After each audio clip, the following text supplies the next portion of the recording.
నా నాన్నలందరికీ పాదాభివందనాలు. నా పేరు గురపు మచ్చందర్. మీకు తెలిసిందే, నేను ప్రస్తుతం జరగబోయే ఎన్నికలలో జైరాబాద్ పార్లమెంట్ నుంచి ఎంపీగా పోటీ చేస్తున్నాను. నేను ఆల్ ఇండియా ఫార్వర్డ్ బ్లాక్ అనే పార్టీ ద్వారా సింహం గుర్తు పైన నేను ఎన్నికల్లో పోటీ చేస్తున్నాను.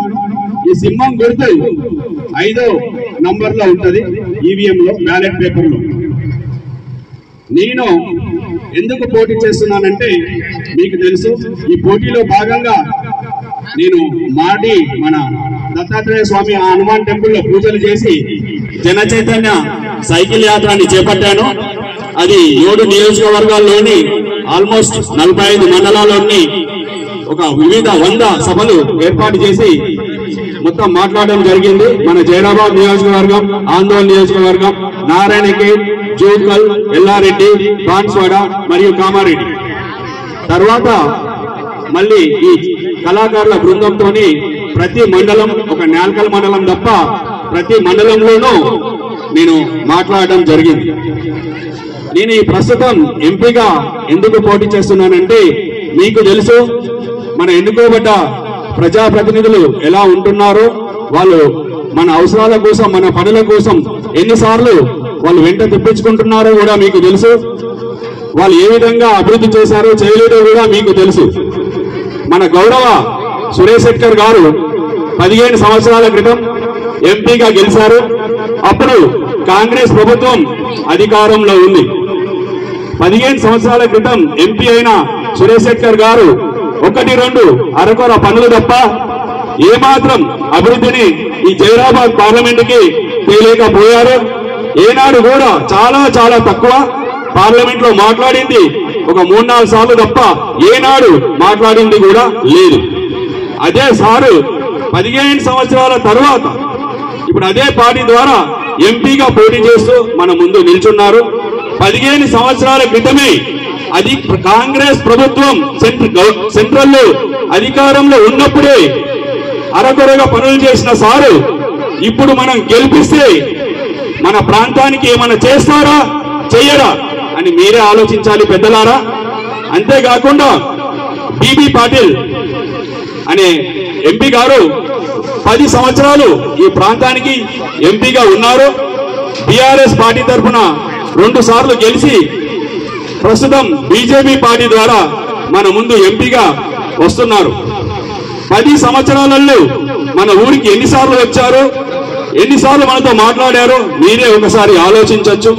10 సంవత్సరాల్లో ఏమి అభివృద్ధి చేయలేని బీబీ పాటిల్ గారు ఇప్పుడు ఏ ముఖం పెట్టుకొని మళ్ళీ ఇంకొక పార్టీలో టికెట్ సంపాదించి మళ్ళీ నిలబెడుతున్నారో మీరే ఆలోచించాలి. ఎందుకు నిల్చుంటున్నారు బీబీ పాటిల్ గారు అని కూడా మీరు ఆలోచించాలి. తన ఆస్తులను కాపాడుకోవడం కోసమా, ఇంకా కాంట్రాక్టులు తెచ్చుకోవడం కోసమా, తన వ్యాపారాలు అభివృద్ధి చేసుకోవడం కోసమా?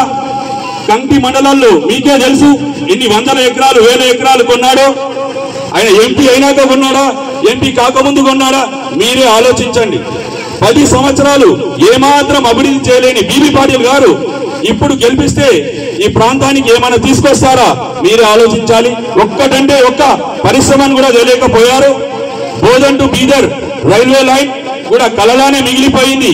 ఇది ఊరిస్తానే ఉంది కానీ దాని మీద కూడా బీబీ పాటిల్ గారు ఏనాడు మాట్లాడింది లేదు. దాని గురించి ఏనాడు ప్రజల మధ్యలో చర్చించింది కూడా లేదు. ఏం చెప్తారంటే కుంటి సాకులు చెప్తారు బీబీ పాటిల్ గారు. ఏమంటారు, ఇక్కడ ఉన్న టీఆర్ఎస్ ఎమ్మెల్యేలు నాకు ఆ ప్రాంతంలో తిరగనీయలేదు, నేను శాంక్షన్లు తెచ్చినా నాకు ఆ పనులు చేయనీయలేదు కాబట్టి ఆ పనులు కాలేవు అంటాడు. నేను నిజంగా నీకు ఓట్లేసింది ప్రజలు, నిజంగా నీకు అలాంటి సమస్యలు ఉంటే ఇప్పుడైతే రాజీనామా చేసి బీజేపీలోకి వెళ్ళారు కదా, అలాంటి సమస్య నిజంగా ఉంటే ఆనాడే రాజీనామా చేసి బీజేపీలో జాయిన్ అయ్యి ఏవైతే శాంక్షన్ అయినాయి అంటున్నారో ఆ పనులన్నీ ఇక్కడ ఏర్పాటు చేయాల్సింది. అప్పుడు నిన్ను శబాష్ అనేవాళ్ళు. 10 సంవత్సరాలు బీఆర్ఎస్ హవాలో 2 సార్లు ఎంపీగా గెలిచి పదవిని అనుభవించి బీఆర్ఎస్ అనే పార్టీ వీక్ అయింది, దానికి బలం తగ్గిపోయింది అని తెలవగానే బీజేపీలో జాయిన్ అయి ఎంతో మంది పోటీ పడగా కూడా వాళ్ళందరికీ దక్కకుండా నీకున్న పరిచయాలను వాడుకొని టికెట్ తెచ్చుకొని మళ్ళీ బీజేపీ ద్వారా ఇంకో గుర్తు పైన ప్రజల ముందుకు వస్తున్నారు. బీబీ పాటిల్ గారు ఏమీ చేయలేని బీబీ పాటిల్ గారు ఇప్పుడు గెలిపిస్తే ఏమైనా చేస్తారా? ప్రజలారా మీరే ఆలోచించండి. ఆయన పార్లమెంట్ లో మాట్లాడేది కూడా కాగితం మీద రాసుకొని 2 లైన్లు కిందికి దించి మాట్లాడతాం. అలాంటి ఎంపీకి మనం ఓటు వేద్దామా? మీరే ఆలోచించాలి ప్రజలారా. అంతేకాకుండా